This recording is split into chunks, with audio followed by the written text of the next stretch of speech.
Very excited to be here today. I'm a little nervous. It's my first time I've ever done a presentation in this style. I have done a bit of public speaking in the past. I was the captain of the rugby team for a number of years, so I've done plenty of post-match speeches. There's very little PowerPoint presentations with post-match speeches, so that was quite new to me. Building that, I've got to thank Nicole and Oscar for helping put that together. The main concern today was sticking to time. In classic style, I left it until Friday to do a bit of a run-through. I knew what I was going to talk about, but I thought I'd do a quick run-through on Friday and got about halfway through it and I was at 58 minutes. So I tried to cut out some of the unimportant stuff and I'll stick to the important stuff. But if I breeze over some stuff, we'll have questions at the end, or if you want to come and see me, at the end or throughout the conference, then by all means. So I wanted to start with, go over the agenda, a bit about Kahlee and I and Suburban Pest Management, which Peter helped with a bit. We have grown quite a lot over the last couple of years in particular, or over the last 10 years since Kahlee and I took over. And we do put that down to a lot of around our marketing, our training, and the systems that we use, which I'm happy to share. My mother and father, Richard and Angela, started the business back in 1994. So I was about 6. It started my father worked night shift at the brewery, did the pest control during the day. Eventually, as it grew, my mother joined the business, but it was one of those really small family businesses. We weren't allowed to answer the home phone. That was the work phone. So I was about 12 when I actually first answered a phone, which was different. Eventually, they moved to a donga in the backyard and then an actual office in 2001 in Caboolture. I started doing work in high school, but it wasn't until the end of year 12 that I joined as a full-time trainee technician, became a technician in 2006. Kahlee and I actually met in high school, so the first time I asked Kahlee out, I was in year 9. She said no. That's another story for another day. In year 12, we started dating, worked up the courage to ask her again, and we've been together ever since. In January 2007, Kahlee joined the business, and she's learned all aspects of the business, and I really wanted to touch on that because I don't know if you've seen the videos and things like that, but I'm often the face of the business and I get a lot of the credit, but we wouldn't be the successful company without Kahlee, like a lot of husband and wife teams. They do a lot of work in the background, so really wanted to highlight that, Kahlee's been there for a long time and has a lot to say in the business and a key part of our success. We got married in 2011 and went on a bit of a honeymoon, came back and bought the business in December 2011, so it was a pretty big year. 2012 was an even bigger year. Caboolture Snakes won the A-grade premiership for the first time in the club's history, so that was a pretty big year. But 2013 was even bigger when we bought our own premises, and we also had our first child, Carter, so a massive year in 2013, followed by Kendall and Zach a few years later. So 3 kids, 10 years in business. We started with 9 staff when we took over, and we have grown steadily year on year to have over 40 now. And I guess I wanted to touch on that. So the growth has been there year on year, which is a great achievement. The Suburban ISO was something I thought was a great achievement for us, but also winning the Australian Pest Manager of the Year last year was an awesome recognition for our team, something we're really proud of. Our vision is to be the go-to company for pest management in Australia. And that's not just clients. We want it to be within the industry. We want suppliers. We want other companies to go to us. My opinion is there's enough work out there for everybody if we're doing the right thing. For those quality companies doing the right thing, there's enough work out there for everybody. And I just wanted to touch on that because a lot of people say you're crazy, why you're offering this, or you have a hidden agenda, those sorts of things. I think if I can help other people, we can improve the quality of the service, we improve the industry. And everybody wins, and that's why I'm happy to share these things. Can I just ask who, out of the 3 areas that I'm touching on, the marketing, who is most interested in the marketing or the videos to know more? Who's keen to know more about the training side of things? And recruitment, it's a big one at the moment. So. Anyone just realising I'm not Dr. Don and I'm not talking about termites? So, couple, it's all right. I'll give you a minute. So, I thought I'd show a video with Kahlee talking. She doesn't know about that. She's stoked. Just to give you a bit of an idea about the business, There's a couple of jabs in there to competitors, but you'll see. Cool, so I wanted to start with talking about the marketing. The main focus I want to talk about is the videos. I think that's what most people are interested in. But when we're talking about marketing in general, there's so much. We could sit here for an hour or two, and Nicole, our marketing manager, would love for me to chat all day about marketing. The few things you want to consider in general with marketing is who are you targeting? Is it domestic, commercial, pre-construction? You need to set a budget. You've got to have an idea of what return on the investment that you want to have. And you've got to think about the short, medium and long term when you do those things. So for us, if you've seen one of my more recent videos, domestic, the most success is generally online with the digital space, which is what we're here for the conference about. Commercial, we found it doesn't seem to be that traffic online. There's still some, but it's not the same as domestic. So you're going to be more building those relationships, knocking on doors, those sorts of things. And pre-construction, as I say, if you saw my video, the best success is to go down to your local pub and have a beer of an afternoon and network. Because the amount of clients you can pick up that way is massive as well. So it depends on how you want to do your marketing. But who here mostly focuses on domestic clients? Who's focusing more on commercial? A few, bit of both for a lot of people. Anyone focusing on pre-con? Anyone looking to give away their pre-con? No. So it's one of those areas that is often the most painful, but there can be a lot of benefits to doing all aspects of pest management, and that's what we do. We try to focus on all of it, but we've certainly always had our great strength in the domestic area. So when you're considering how you want to market, you need to consider what you're doing. And the obvious part is we're always looking for jobs now. We always want more work now, and that's fine to focus on the short term to win jobs. And that can often just cost you money. It could be AdWords, could be Facebook ads, things like that, and we want to win jobs. But if we only focus on short term, after a year, 2 years, 10 years, we're still going to be on that hamster wheel. We're still going to be trying to win jobs if we're not thinking about a medium and long term. So medium, of course, is more, if we win a job today, that's great. How do we retain them next year and year on after? How do we get referrals? Things like the website is more of a medium to long term strategy. And your vision and brand and reputation, are the things that we really want to make good decisions now that'll affect our brand and reputation in the long run. My recommendation is whether you're starting out or you've been doing it for a while, if you're not clear on what your budget should be, get expert advice from an accountant or financial advisor. Because you need to work out what your budget should be. You can get a guide, it could be a percentage, it could be what you feel you can afford, but you really want to get an opinion on that. And no matter the size of the business, whether you're a single operator starting out, even we have a full-time videographer and a full-time marketing manager, we still outsource to a third-party agency for those things that we can't do ourselves because things change all the time. So if you talk to someone, you can get advice on, well, the budget that the accountant set is X. They can give you an idea of, this is what you can expect the return on the investment. It's really important with that you be conservative with what you set. You always want to aim high, but you kind of plan for low. You'd hate to expend a whole lot of money and energy and you don't get the return and then you're in a bad situation. So always aim high, but plan for low. And the key is you've got to track and report everything. If you're not sure where your traffic's coming from, you could be really busy right now and you're spending all this money on marketing and you kind of assume that it must be coming from the marketing. But if you're not actually sure, it could be coming from other avenues. It could be referrals, it could be the vehicles, it could be all these other avenues that the work's actually coming from. And then you don't need to be spending in those areas. So you really need to understand where the traffic's coming from and report on it and make adjustments. I won't touch on social media too much, but as I say, with the domestic side of things, it's definitely a key part.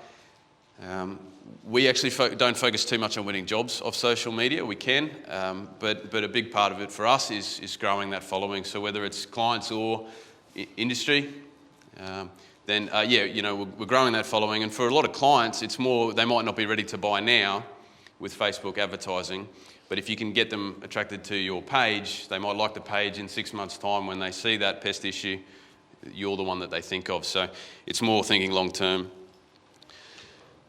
So the videos,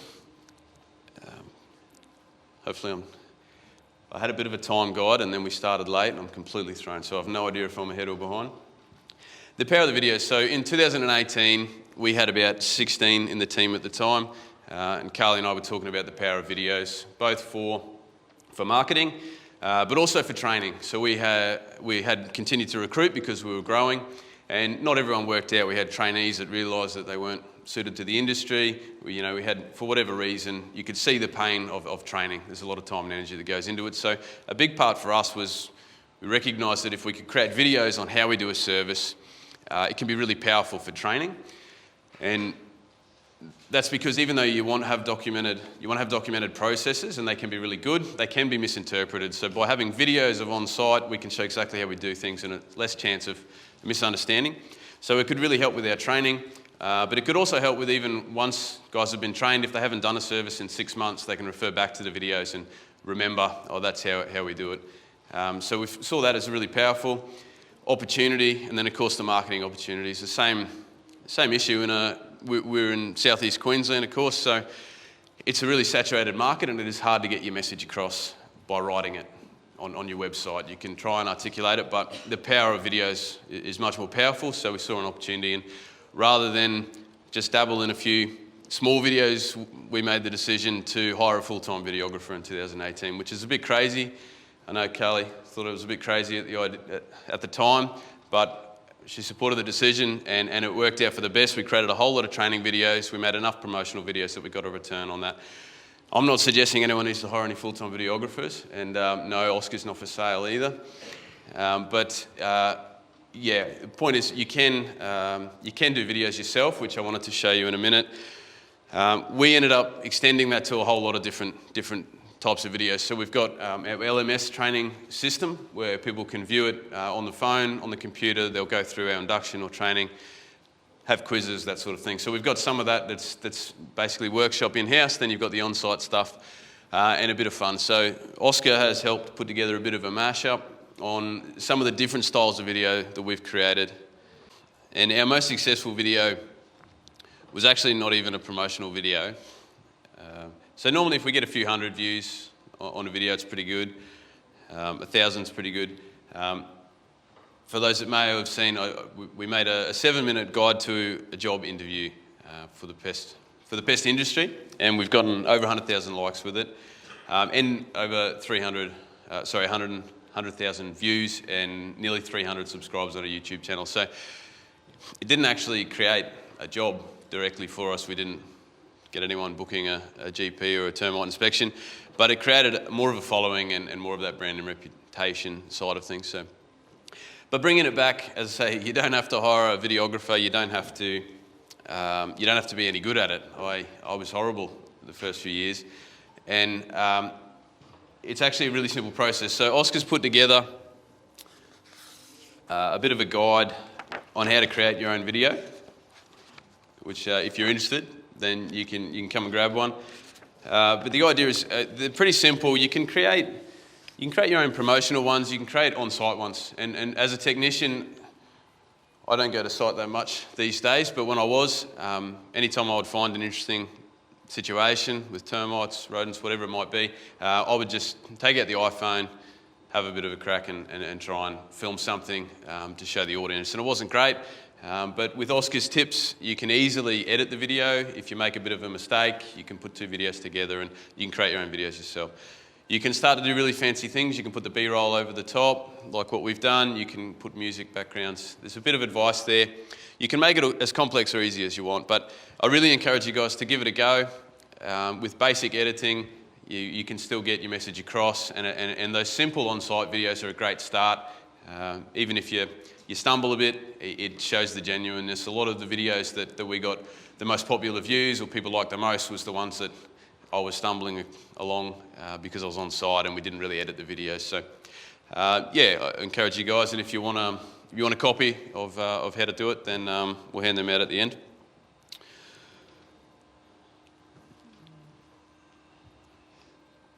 Cool, so we get on to training. So the reason why I put training first was, obviously if the marketing's going really well, we've gotten really busy, we want to hire people. But we want to have a think about the training before that. Who here has hired someone in the past already? Quite a few. And sometimes success, sometimes not. Who here is looking to hire for the first time? They've never hired before. Are you scared? Concerned? Yeah, it's a scary thing, and staff are what make the team. They're what make your success, having great team members, but they can also be your greatest challenge, let's be honest. So if you get the wrong one, or problems can occur. So for me, it really comes down to a big part of it is training and understanding and planning. So yeah, when do you hire someone? When you're flat out. When you're that busy is the best time to hire someone, which means often you're actually too busy to train.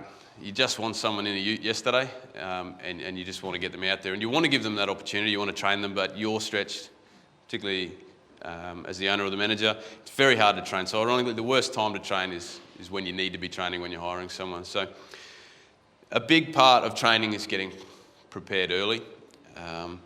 But of course, what happens when we're quiet, when we have the time to train, when we're quiet, when we're not looking to hire, is the last thing we want to be doing. We're panicking, we're worrying, we don't have enough jobs coming in, I need to book more jobs. The last thing I'm going to do is worry about training. So there's no easy time for it, but we've got to try and make time. You've got to try and plan it. So whether it's about training or anything working on our business, I really recommend just starting with an hour, because if you just start trying to book 1 hour a week in your calendar to work on the business, to work on training, whatever it might be, that 12 months' time makes a world of difference. So you've got to get prepared, because the reality is it's your brand and reputation at stake. And that's the greatest challenge that we've had when we went from about 20 staff in 2020 to over 40 now. The greatest risk was we bring on guys who, whether it's admin or field, we bring on guys who don't understand what we're about. Because the reality is more than half the team have been with us less than 2 years. So to try and keep a culture going when half of the people weren't there in the beginning is really challenging. You don't have to grow at that speed, but it's easy to bring on people and they don't understand what your business is about. They don't understand your values, let alone your service. So you've got to be able to make sure that you pick the right guys and that you train them well. 90% of complaints are generally around communication or inconsistency. The admin have promised one thing, the technician's gone and delivered something else. And often that's just training.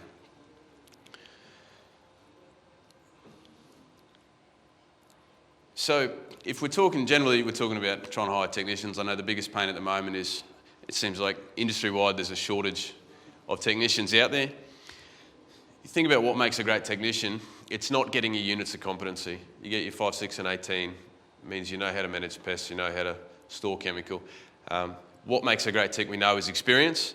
And those other parts, that communication with the client and things like that. So what you really want to try and think about is who are you actually training, and what are you looking for with that technician? Is it always the same technician? Are you looking for someone who's better at domestic this time? Are you looking for commercial? Are you looking for a mix? Are you just looking for support? Do you just need a labourer to help on some of these jobs? So we've got a mix of our training courses. So we've got to focus on our induction is all about the entire team. So when we're talking about our vision or our values, some of the safety aspects, that's focused on everybody so that we talk a little differently. When you're talking to the field team, you might be able to talk technical. Whereas if you start talking about species or different things, and the admin are meant to learn that, it might be a bit full on. Whereas if you're training the admin, you might be focused more on the computer system that the techs aren't familiar with. So you can start to talk about different things that the technicians wouldn't understand. So you really want to understand who you're training for, and then also who is doing the training. So another big gap for us is, a big challenge for us over the last couple of years is just because you're a great technician doesn't automatically make you a great trainer. So being able to train is very different to being great at your job. Doesn't mean you can't be, but it doesn't automatically make you a great trainer. So you need to understand who will be training and do they know how to train is also an aspect. In groups, and the idea is to try to create training systems where you can it's repeatable. So if you've got the support material, the videos are great because they can be watched. So we can do a half a day induction with our techs on the first day. We don't want to make it too full on, but they'll spend a few hours watching some videos. It means that there's very little energy from other people. We've given them a base, a foundation, a knowledge base about us, and then you can move into the one-on-one and you've saved a whole bunch of time for your trainer. So that's really helpful. Either way, whether you can develop videos, documents, or you're just going to use your time and energy in training the new person, having a session plan, having an idea, what are you trying to achieve, what's the outcome out of the training, and making sure you get dot points. It's very easy to drift off onto the wrong topic, not the wrong topic, but onto a different topic, and then you forget what you actually wanted to cover. Or that 1 hour session plan turns into 90 minutes or 2 hours because you've covered more than you wanted to.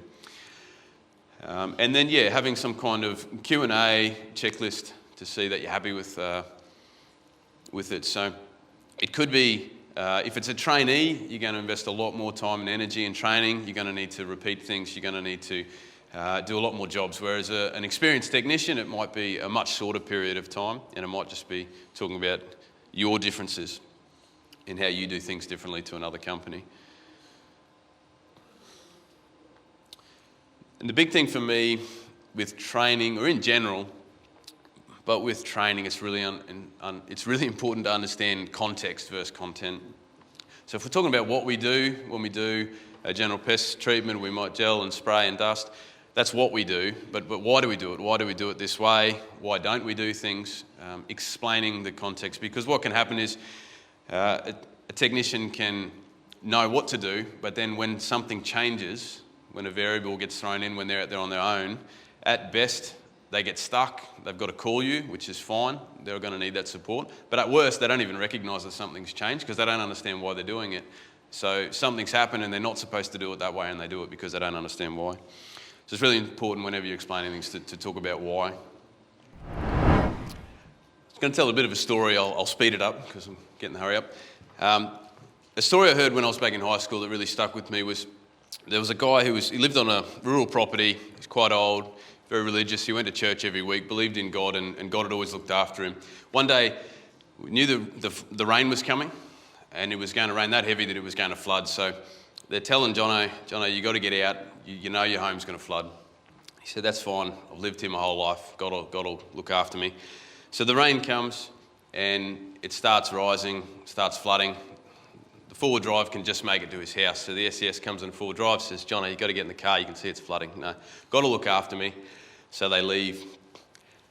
It rises right around the verandas. It's just a lake around his house now. So the SES boat comes in. Jono, mate, it's getting worse. You got to get in the boat. No, God will save me. God will save me. So they leave. Rises up into the house. He can see it's getting worse. He gets on the roof. Still raining. It's lapping at the gutters. The helicopter comes in on the microphone. Jono, grab the rope. You got to get in. No, God will save me. So sure enough, the water goes up and Jono drowns. So he's pretty upset. Goes through the gate, talking to St. Peter. I want to see the boss. Goes and sees God and says, God, what happened? I've been devout. I go to church every week and you didn't save me. And he said, Jono, mate. He's an Aussie God. Jono, mate. I send you a car, a boat and a helicopter. What more do you want from me? And it always stuck to me because you always get fixated on this is what I need, and you miss what was right in front of you. He could have been saved at any time by God, who sent him those people, but he was thinking differently. And I think recruitment is a key part with recruitment is we have to think differently, because the reality is there isn't a silver bullet. There's no secret. There is a staff shortage in the industry at the moment, and we have to think differently. So I wanted to jump over to something which is a bit dangerous, could get me in a bit of trouble. I want to talk about an ideal technician in my mind. So, and stay with me before you get all offended. In my mind, or in our mind, someone in their mid-20s to mid-30s who's been in the industry 3 to 5 years, they've got a family, they've got kids, they've got a mortgage, is the ideal candidate. And the reason why is because they've kind of usually developed out of that immature, not understanding work ethic, all those sorts of things. They've now got commitments. You've got a mortgage, you've got commitment, you've got to keep your job. They've been in the industry long enough that they know they enjoy the industry, but not too long where they've developed some really bad habits that you just can't curb. The longer we go on, it's very hard to curb changes. So that's the ideal candidate. And we've got 25 technicians at the moment.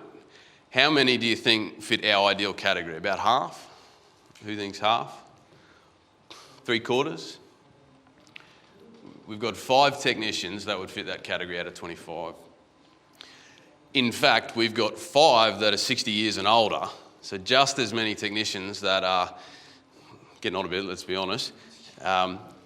They're fantastic technicians, but you're not generally looking for that technician if you're thinking long term, because the other part of it is when they're 20s, 30s, there's a greater chance that they could work for you for the next 10 or 20 years. So that's the ideal candidate, but we have very few people that fit that category. Hopefully I didn't get in too much trouble for saying that. So we need to think differently. Most of our technicians that have shown up did not fit the box. They were different. So even though you think about your ideal candidate, the biggest thing for me is attitude. Do they align with your values? Do they align with your core values, your culture? Because you can often teach skills. We know the reality is training in the industry, as I said, you get units of competency, it doesn't make you a great tech.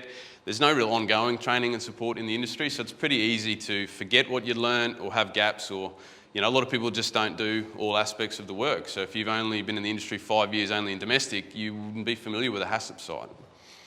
And so our expectation is people will come to us with gaps, and I get more excited when they tell me that they have gaps and they want to fill, they want to learn those new things, rather than somebody who comes to me and goes, yeah, I know everything there is to know, mate. You wouldn't believe how fast I can get out there and impress you. I want to have that attitude where people want to learn, no matter how long they've been doing it. So attitude's more important, and then you teach the skill set. I sort of just covered that, I guess. And the next big one is, I think the reality is with the staff shortage in the industry, everybody needs to be hiring trainees. Now, I know it's not a short-term solution. We still want to be hiring technicians at the moment, and we still are trying to get both. But we've hired a whole heap of trainees over the last 12, 18 months because it's an investment in time, and it will help the industry in time. I think if there's a staff shortage, obviously, if we just take from one company, we've still got the same amount of people in the industry, so we need more people in the industry. And trainees is the only way to do that. And bringing it back to the training, investing the time in the training and understanding that you've got to allow that time, whether it's on site, allowing a bit more extra time to explain things, whether it's workshops, whether it's assignment work. And yeah, often they have different training styles. Some people learn well in a workshop, some people need to see it. And there's a lot to learn in our industry, as we know, so we've got to repeat it. We can't expect them to remember it the first time we tell them. Last one is retention is obviously the key. When you're trying to find more guys, the worst thing that can happen is you're losing guys at the same time. That makes recruitment so much harder. And we can all be guilty of focusing on the problems. So if we've got 40 staff in the team and 38 are doing a fantastic job, it's amazing. We have an incredible team at Suburban, but there's still 2 that are causing me a headache at any given time, is the reality. So it's easy to get caught up in the 2 that are causing a bit of a headache and not appreciate the 38 that are doing a fantastic job. So you've got to remember to try and focus on the positives. And yeah, the risk is those guys that don't necessarily do an unbelievable job that you hear about. It's the guys that fly under the radar that just do their job every week that often miss out on that appreciation. So yeah, appreciate them, acknowledge it, and yeah, make sure you focus on the great staff that you have. Well, I hope that helped. Covered a bit. So yeah, focus on the marketing as you grow, get prepared for training, and then when you recruit, look at all avenues. Look at trainees, look at the out-of-the-box guys, and focus on attitude as much as anything. Any questions?